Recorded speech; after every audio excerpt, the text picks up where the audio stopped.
Bonjour à tous et bienvenue dans l'invité de l'Écho sur France 24. L'avenir de la France, c'est l'avenir de l'Europe, a dit François Hollande à sa conférence de presse mardi dernier. Union bancaire, relance du couple franco-allemand, renouvellement de plusieurs mandats politiques européens comme ceux de la présidence, de la Commission ou encore du Conseil, sans parler des élections au mois de mai prochain. Une année 2014 particulièrement riche en actualité européenne alors que le projet européen, lui, est en berne. Alors comment redessiner un avenir commun? Comment sortir du déclin? Pour en parler, Guillaume Clossat est avec nous, il est fondateur du think tank Europa Nova et auteur de Une jeunesse européenne, et c'est chez Grasset, un livre dans lequel il explique son engagement pour l'Europe depuis 25 ans. Bonjour Guillaume Clossat, merci beaucoup d'être avec nous. Bonjour Stéphanie Antoine. Alors je vais d'abord vous faire commenter très rapidement ce qu'a dit François Hollande mardi lors de sa conférence de presse sur l'Europe, et ce sera suivi également d'une réaction du ministre des Affaires étrangères allemand. Nous sommes très fiers du résultat d'Airbus, exceptionnel. Grande entreprise franco-allemande, mais pas simplement franco-allemande, européenne. Eh bien, l'idée, c'est de faire une grande entreprise franco-allemande pour la transition énergétique. Une belle alliance. Enfin, la dernière initiative pourra surprendre. Moi, je souhaite qu'il y ait un couple franco-allemand qui puisse agir pour l'Europe de la défense. Ce qu'a annoncé le président Hollande est courageux. De mon point de vue, c'est la voie à suivre. Pas seulement pour la France, mais cela peut également contribuer à l'ensemble de l'Europe, en la sortant un peu plus forte de la crise économique. Oui, il parlait des réformes, le ministre des Affaires étrangères allemand, le fameux pacte de responsabilité. Mais que pensez-vous donc de ce qu'a dit François Hollande? Est-ce qu'il pourrait y avoir effectivement une Europe de l'énergie avec comme locomotive le couple franco-allemand, une sorte d'Airbus de l'énergie? Est-ce qu'on peut croire également à une Europe de la défense, Guillaume Clossat? Si vous voulez, d'abord sur l'énergie, les Allemands ont des très grandes entreprises énergétiques, les Français aussi, mais je ne vois pas un rapprochement décidé par les États. En revanche, ce qu'on peut faire concrètement, c'est d'abord définir un cadre commun, rapprocher une vraie convergence de nos législations pour favoriser des rapprochements à moyen long terme. Et ça j'y crois. Y compris dans l'énergie, c'est-à-dire alors que les Allemands ont fait le choix des énergies renouvelables, la France reste tout de même dans le nucléaire. Mais alors, la France reste dans le nucléaire, mais nos grands groupes, comme des entreprises de taille moyenne, sont dans le renouvelable. Et on n'est pas trop mauvais dans le renouvelable. Donc il y a forcément des rapprochements qui auront lieu. Est-ce que ça peut se faire sur une base équilibrée? J'en suis pas certain, parce que les Allemands sont très forts au niveau à la fois européen et international. Mais ce qui est certain, c'est qu'il y a des convergences possibles, et qu'aujourd'hui, on voit qu'il y a des Chinois qui ont une taille critique, il y a des Américains qui ont une taille critique, donc il y aura forcément des rassemblements, des fusions en Europe sur cette problématique. Est-ce que ça sera impulsé par le politique? Oui, si nous accélérons la convergence de notre cadre législatif et juridique. Et là, il pourrait y avoir un acte symbolique qui est de rassembler nos deux parlements et de définir une législation commune qui devrait s'inscrire dans un cadre européen. Autour de cette question énergétique. Pour accélérer autour de cette question énergétique et des énergies renouvelables. Avec le bémol que vous avez mis en avant, c'est que le nucléaire restera quelque chose de français, en tout cas pas de franco-allemand. Peut-être que là, il y a des rapprochements qu'on pourrait avoir avec les Britanniques ou avec d'autres acteurs, mais pas avec l'Allemagne. Un projet européen possible, en tout cas. Alors, vous sortez votre livre, il vient de sortir, Une jeunesse européenne. Guillaume Clossat, à quelques mois des élections européennes. Ça fait 25 ans que vous vous occupez d'Europe. Vous avez commencé par une revue étudiante, c'est ce que vous racontez dans votre livre. Bon, vous avez mis en place le think tank Europa Nova. Alors ces 25 ans, vous le racontez, c'est un récit très personnel et vous racontez à la fois les moments d'espoir, comme la chute du mur de Berlin, et puis les moments de déception avec l'arrivée des extrémismes, Jörg Haider en Autriche, Le Pen en France. Et vous dites, finalement, ma génération, celle des quadras, a une responsabilité particulière alors que nous nous trouvons à la croisée des chemins. Alors pourquoi? Si vous voulez, ma génération, ce n'était pas la génération des pères de l'Europe, ni même de leurs enfants, c'est la génération des petits-enfants. Et on a dans notre mémoire la mémoire des guerres, la mémoire des divisions franco-allemandes. Et ça fait partie de notre patrimoine, notre passé. Sans l'avoir vécu, c'est ça, vous dire. On est avant la génération, ce qu'on appelle la génération Y, qui est une génération mondialisée. Et donc, on est finalement une génération de transition entre les Européens qui ont fait l'Europe et puis une génération qui est une génération monde.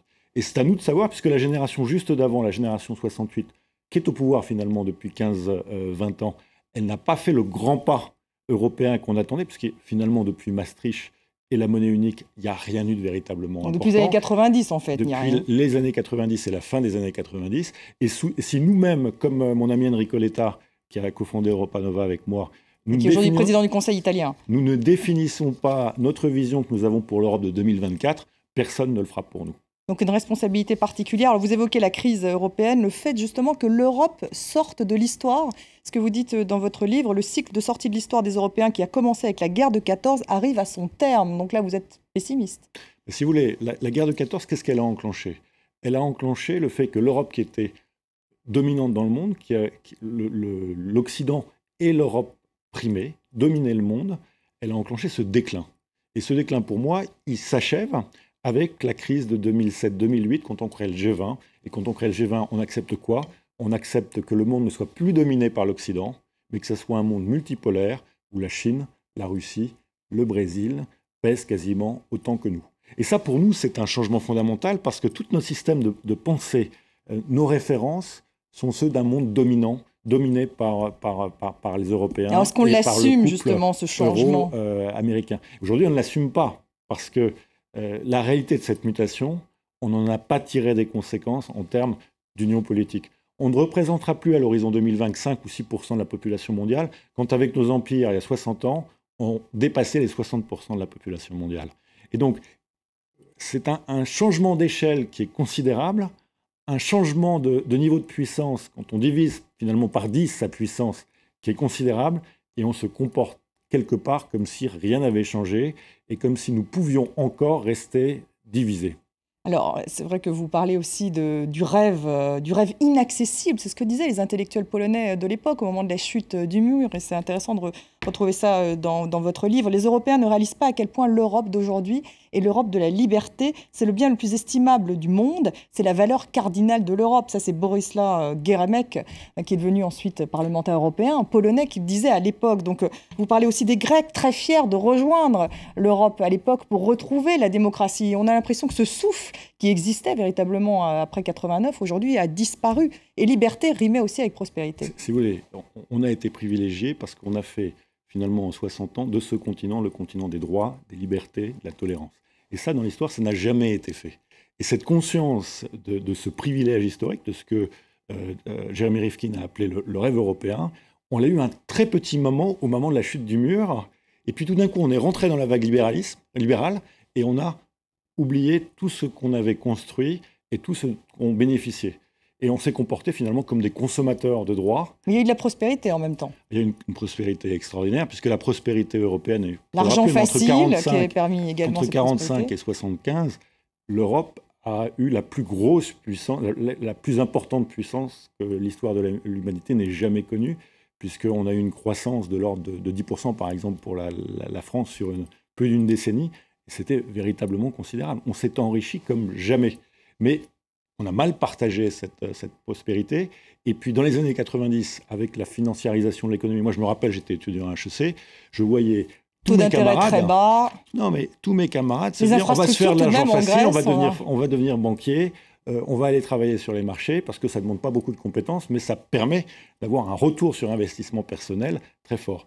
Et alors que des écoles comme HEC ou les grandes écoles créaient les cadres de l'industrie, tout d'un coup, il y a eu une disparition de ce goût pour l'industrie dans notre pays, mais aussi dans d'autres pays européens. Et à mon avis, c'est une des causes majeures de la désindustrialisation du continent. Donc les mauvaises graines, finalement, étaient là pour justement provoquer cette crise, c'est ce que vous dites. Alors comment retrouver un chemin aujourd'hui, Guillaume Clossat? Est-ce que ça pourrait passer par le politique? Est-ce que ça pourrait passer par François Hollande, par Angela Merkel?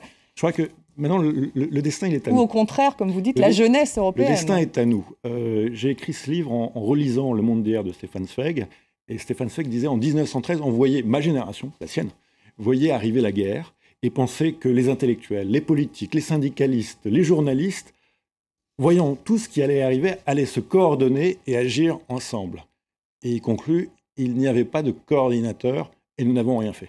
Je crois que moi, le rôle de ma génération, c'est de se dire, on sait exactement dans quel monde on va, on sait que l'Europe ne dominera plus, mais on sait que nos valeurs, notre culture, nos atouts industriels peuvent continuer à nous faire rayonner pendant des décennies et des décennies. Et donc maintenant, le sujet, c'est de se coordonner.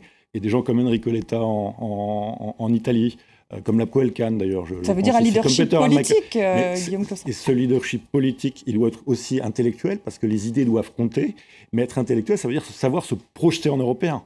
Et se projeter en européen, ça veut dire concrètement concilier intérêt national et intérêt européen, et ne pas les voir comme des contradictions. Donc ça veut dire plus de supranationalité, plus d'Europe, plus de démocratie européenne. Plus de supranationalité là où nous n'avons plus de souveraineté et où nous ne l'avons jamais eu. Par exemple, la régulation de la finance, on sait qu'on ne l'a pas. On sait que l'innovation, l'investissement en matière d'innovation sur les grandes technologies de l'avenir, il faut une masse fédérale pour le faire.